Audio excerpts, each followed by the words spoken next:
Hello दोस्तों, एक और नई वीडियो में आप सभी का स्वागत है। दोस्तों, इस वीडियो में हम साइंस के वीवीआई ऑब्जेक्टिव क्वेश्चंस बताने वाले हैं जो आपके बोर्ड एग्जाम में हर साल यह क्वेश्चन फिक्स रहता है कि यही क्वेश्चंस आएगा।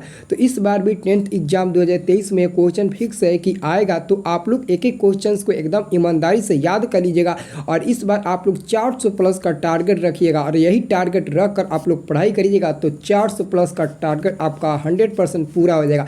और डेली हमारे साथ आप लोग शाम 7 बजे से क्लास करिएगा, ठीक है।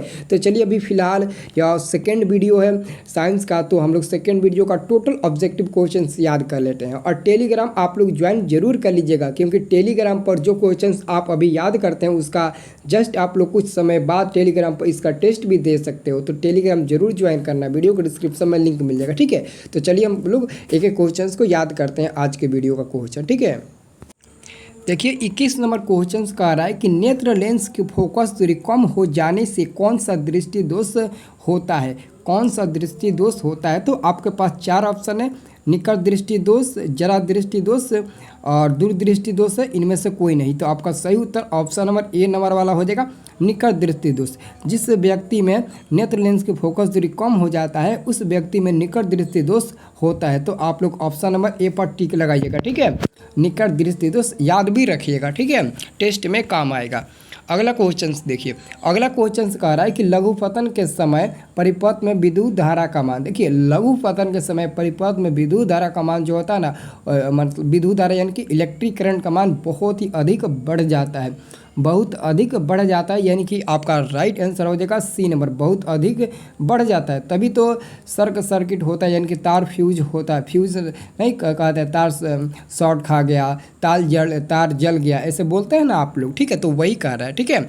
अब चलिए अगला क्वेश्चन देखिए, अगला क्वेश्चन से पहले पढ़ लीजिए, ठीक है। अगला क्वेश्चन थोड़ा इसको छोटा कर लेते हैं, अब पहले एक बार अच्छे से पढ़िएगा, ठीक है। कह रहा है कि निम्नलिखित में कौन सा पद विद्युत परिपथ में विद्युत शक्ति को निरूपित नहीं करता है, निरूपित नहीं करता है।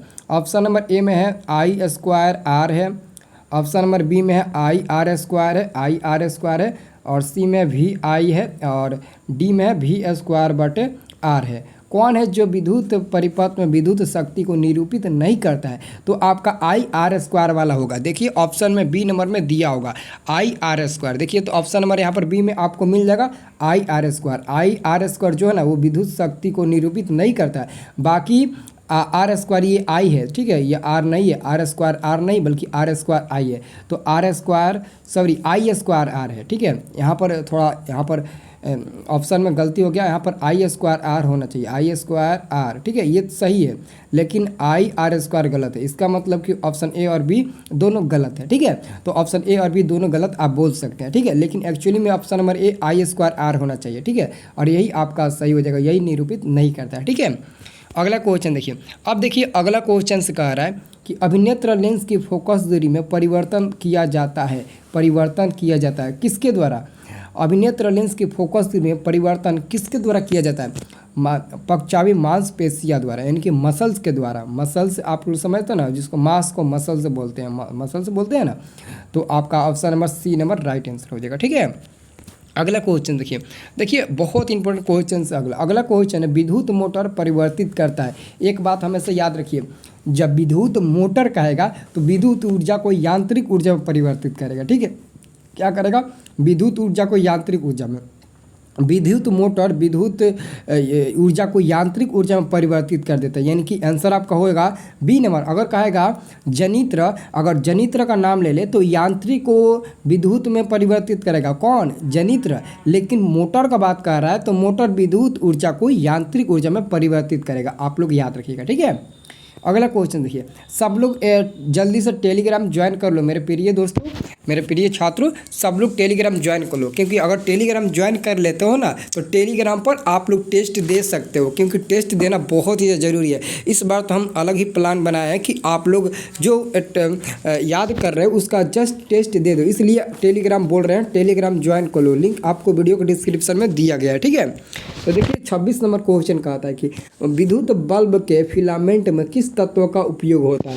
विद्युत बल्ब, निष्क्रिय गैस, विद्युत बल्ब के फिलामेंट में किस तत्व का उपयोग, फिलामेंट कह रहा है, ये नहीं कह रहा विद्युत बल्ब में कौन सी गैस भरी जाती है, बोल रहा है कि विद्युत बल्ब के फिलामेंट में किस तत्व का उपयोग किया जाता है। जो पतला का नहीं होता है विद्युत बल्ब होता है, उसके अंदर एक पतला सा होता है, वही कह रहा है किस तत्व का उपयोग किया जाता है। ठीक है, तो आप लोग आंसर क्या देना चाहोगे, सोचो और देखो। तो देखिए यहाँ पर आपको ऑप्शन नंबर ए में मिलेगा टंगस्टन। एक्चुअली में वो टंगस्टन ही रहता है, आप लोग नहीं देखते हो, ऐसा बल्ब रहता है ना, ऐसा करके बल्ब रहता है, ठीक है, ऐसा बल्ब बना देते हैं और ये हो गया आपका, ठीक है। और यहाँ पर जो आपका जॉइंट रहता है ऐसे ऐसे करके रहता है, तो यही जो होता है ना वही टंगस्टन का होता है, टंगस्टन तत्व का। ठीक है, अगला क्वेश्चन देखिए। अगला क्वेश्चन कह रहा है कि एक साधारण प्रिज्म कितने सतहों से घिरा रहता है। एक साधारण प्रिज्म कितने सतहों से घिरा रहता है, तो याद रखिएगा एक साधारण प्रिज्म जो होता है वो 5 सतहों से घिरा रहता है, 5 यानी कि 5 सतहों से घिरा रहता है, यानी कि आंसर आपका सी नंबर सही जवाब हो जाएगा। क्या हो जाएगा, सही जवाब सी नंबर होगा, याद रखिएगा ना, हाँ बिल्कुल याद रखिएगा। अब चलिए अगला क्वेश्चन हम लोग देखते हैं। अगला क्वेश्चन देखिए, अगला क्वेश्चन कह रहा है प्रतिबिंब का आकार हमेशा वस्तु के बराबर है तो दर्पण होगा। प्रतिबिंब का आकार हमेशा वस्तु के बराबर किस में बनता है, वस्तु के बराबर कब बनता है, बहुत इंपॉर्टेंट क्वेश्चन है। प्रतिबिंब का आकार हमेशा वस्तु के बराबर कब बनता है, किस में बनता है, किस में बनता है, अवतल में या फिर समतल में। इसका आंसर या तो बी होगा या तो सी होगा। तो बहुत इंपॉर्टेंट क्वेश्चन है। प्रतिबिंब का आकार मतलब कि साइज हमेशा वस्तु के बराबर है। प्रतिबिंब का आकार हमेशा वस्तु के बराबर है तो दर्पण होगा, अवतल तो होगा नहीं, और उत्तल और समतल यही दोनों में से कोई एक होगा। तो जल्दी से कमेंट करो तो कि इसका आंसर बी होगा या फिर सी होगा। सब लोग कमेंट करो जल्दी से, देखते हैं कौन किसका सही आंसर आता है। अगला क्वेश्चन कह रहा है हीलियम कैसा तत्व है। हीलियम जो है वो कैसा तत्व है, तो निष्क्रिय कहिए या फिर अक्रिय कहिए या फिर मतलब कि उसको क्या बोलते हैं, अक्रिय निष्क्रिय, ये सभी क्या है, हीलियम ही है। ठीक है, तो क्या आंसर देंगे, हीलियम यानी कि अक्रिय। तो हीलियम नहीं दिया है, अक्रिय दिया, तो अक्रिय पर हम लोग टिक लगा देंगे, अक्रिय दिया है ऑप्शन नंबर ए में। ठीक है, अगला क्वेश्चन देखिए। अगला क्वेश्चन कह रहा है जल में हाइड्रोजन तथा ऑक्सीजन की परमाणु संख्याओं का अनुपात। जल में करें तो जल क्या होता है, जल का अणुसूत्र H2O होता है ना, H2O, तो 2:1 ही ना होगा, क्या होगा, तो इसका आंसर 2:1 ना होगा। इसमें कह रहा है जल में हाइड्रोजन, तो पहले हाइड्रोजन कह रहा है, उसके बाद ऑक्सीजन कह रहा है, तो हाइड्रोजन 2 और ऑक्सीजन क्या कह रहा है 1, तो 2:1 ना होगा, ऑप्शन नंबर क्या होगा, ए ना होगा। तो इसका आंसर ऑप्शन नंबर ए वाला हो जाएगा। ठीक है, अगला क्वेश्चन देखिए। आवर्त सारणी में कितने आवर्त हैं, आवर्त सारणी में कितने आवर्त होते हैं, तो आवर्त सारणी में तो हमको 7 आवर्त मालूम है, आपको कितना मालूम है, आपको भी 7 ही मालूम होगा क्योंकि वर्ग ना 18 होता है, लेकिन आवर्त जो जिसको हम क्षैतिज कतार भी बोलते हैं वो कितने होते हैं, 7 यानी कि 7 होते हैं। आंसर ए पर टिक लगाएंगे। अगला क्वेश्चन देखिए, सिलिका क्या है, सिलिका क्या है, धातु है या फिर अधातु है, तो धातु तो होगा नहीं, यानी कि ऑप्शन नंबर ए गलत होगा सिलिका, और ऑप्शन नंबर बी भी गलत हो जाएगा, अधातु नहीं है, लेकिन उपधातु ज़रूर होगा, तो उपधातु नहीं, पीतल ना उपधातु, मिश्र धातु नहीं, उपधातु भी नहीं होगा, इनमें से कोई नहीं हो जाएगा। आंसर क्या होगा, ये आपका डी नंबर हो जाएगा। ठीक है, सिलिका उपधातु नहीं है, सिलिका उपधातु, एक बार देखिए तो देखिए उपधातु तो 7 होता है ना, जिसमें सिलिका नहीं उपधातु नहीं होगा। ठीक है, एक बार देख लीजिए इस क्वेश्चन को। ठीक है, अब जो 33 नंबर क्वेश्चन है, 33 नंबर प्रश्न है, सिंगलमोड उमेज का क्रियाशील मूलक क्या है, तो अगर उमेज कहेगा तो ये अल्कोहल के श्रेणी में जाएगा, अल्कोहल, तो अल्कोहल यहाँ पर आपको ऑप्शन नंबर सी में मिल जाएगा। ठीक है, वो अल्कोहल की श्रेणी में चला जाएगा। ठीक है, अगला क्वेश्चन देखिए, प्रकृति में ऑक्सीजन का संतुलन कैसे बना रहता है, प्रकृति में ऑक्सीजन का संतुलन कैसे बना रहता है, तो 34 देखिए, 34 नंबर क्वेश्चन का आंसर होगा बी नंबर, प्रकाश संश्लेषण के द्वारा। प्रकृति में ऑक्सीजन का संतुलन प्रकाश संश्लेषण यानी कि फोटोसिंथेसिस के द्वारा ही बना रहता है। आंसर क्या होगा आपका बी नंबर वाला राइट आंसर होगा। ठीक है, अगला प्रश्न देखिए, पौधों में श्वसन क्रिया के अंतर्गत एडीपी में टूटने से कितनी ऊर्जा मुक्त होती है? तो 30.5 किलो पर जूल। यहाँ पर होगा, यहाँ पर छूट गया, यहाँ पर भी छूट गया, तो पर जूल 30.5 किलो पर जूल होता है। ठीक है, तो 35 का आपका आंसर हो जाएगा। 35 का आंसर 30.5 होगा, लेकिन कहीं कहीं 3.5 भी दिया है, कहीं कहीं 3.5 kg जूल भी दिया है और कहीं कहीं 30.5 भी दिया है। तो इस क्वेश्चन को आप अभी छोड़ दीजिए, इसका आंसर हम कमेंट करके बता देंगे इसका आंसर एक्चुअल में ए दिया है कि बी दिया है, क्योंकि आलोक प्रकाशन का बुक में 3.5 दिया है और बहुत सारे किताब में 30.5 भी है। तो इस क्वेश्चन में सस्पिशन है, इसका आंसर हम बताएंगे पहले 100% देख और श्योर होकर कि इसका आंसर क्या होगा। कमेंट आप लोग पढ़ लीजिएगा सब लोग, ठीक है। अगर किसी को पता है तो बता सकते हैं, श्योर पता होगा तब। अब कह रहा है कि मानव हृदय में कितने कोष्ठक होते हैं? मानव के हृदय में कितने कोष्ठक पाए जाते हैं? तो मानव के हृदय में कितने कोष्ठक पाए जाते हैं? तो मानव के हृदय में 4 कोष्ठक पाए जाते हैं, जो ऑप्शन नंबर डी में आपको दिया है, ठीक है। अगला क्वेश्चन कह रहा है कि मानव हृदय का औसत प्रकुंचन दाब लगभग, मानव हृदय का औसत प्रकुंचन दाब लगभग कितना होता है? लगभग कह रहा है, तो लगभग कह रहा है तो 120 mmHg का होगा, ठीक है। एक 80 का भी होता है, लेकिन औसतम कह रहा है कि मानव हृदय का औसतम कह रहा है कि औसतम का मतलब वही हुआ कि कम से कम कितना, तो 120 mmHg का। यहाँ पर 80 तो दिया नहीं है, 80 नहीं दिया तो पक्का 120 mmHg का होगा। तो आंसर क्या होगा? ए नंबर वाला राइट आंसर हो जाएगा, ठीक है। अगला प्रश्न देखिए, अगला प्रश्न कहता है कि पौधों में वाष्पोत्सर्जन किस भाग में होता है? पौधों में वाष्पोत्सर्जन किस भाग में होता है?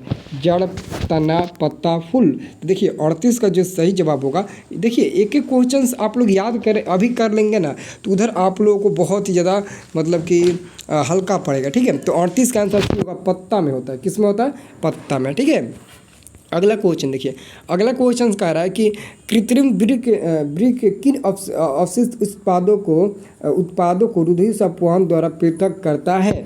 तो इसका तो आंसर हमें लगता है कि नाइट्रोजन होगा। नाइट्रोजन देखते हैं क्या दिया है 39 का, हाँ नाइट्रोजन ही दिया है, वेरी गुड, यही आंसर होगा, ठीक है। क्या होगा? नाइट्रोजन होगा, बहुत ही बढ़िया आंसर आपका ए नंबर ही सही होगा, ठीक है। अब देखिए अगला क्वेश्चन और अंतिम क्वेश्चन है। अगला क्वेश्चन 40 नंबर है कि हाइड्रा में प्रजनन किस विधि से होता है? हाइड्रा में प्रजनन जो होता है वो किस विधि द्वारा होता है? तो मुकुलन द्वारा होता है। किसके द्वारा होता है मेरे प्यारे दोस्तों? तो मुकुलन द्वारा होता है, मुकुलन द्वारा। आंसर क्या होगा? आंसर आपका बी नंबर वाला हो जाएगा, मुकुलन द्वारा, ठीक है। तो इसके बाद का ऑब्जेक्टिव क्वेश्चन हम लोग पार्ट 3 में देखेंगे। तब तक आप लोग वीडियो को लाइक करके चैनल को सब्सक्राइब कर लीजिए, सब्सक्राइब नहीं किए हैं तो, और कमेंट करके बताइए कि आप लोग कब से लाइव क्लास ज्वाइन कर रहे हो। जब से आप लाइव क्लास ज्वाइन कर लोगे तब से हम लाइव क्लास 7 बजे से स्टार्ट कर देंगे। 7 बजे से लाइव क्लास से 1.5 घंटा 2 घंटा चलेगा, 8:30 9 बजे तक चलेगा, और सब कुछ का चलेगा, हर सब्जेक्ट का चलेगा। साइंस, सोशल साइंस, हिंदी हुआ, संस्कृत हुआ, मैथ हुआ, और उसमें का सब्जेक्टिव क्वेश्चंस भी चलेगा। इस बार अलग ही प्लान बनाया गया है, आप लोगों के लिए वेबसाइट भी आ गया है, ताकि आप के पास अगर डेटा की कमी है तो आप वेबसाइट से भी पढ़ सकते हैं, और आप एक भी ऑब्जेक्टिव क्वेश्चंस भूल ना पाए, इसके लिए आपको टेलीग्राम पर रोज़ टेस्ट भी देना है, इसलिए अलग प्लान इस बार हम लोग बना लिए हैं। तो इस बार हम लोगों को 400 का टारगेट रखना है। जो भी बंदा 400 का टारगेट रखना चाहता है तो कमेंट करके जय माँ जरूर लिखिएगा। जो बंदा 400 प्लस का टारगेट रखना चाहता है तो जय माँ सरस्वती कमेंट में ज़रूर लिखिएगा सब लोग, ठीक है।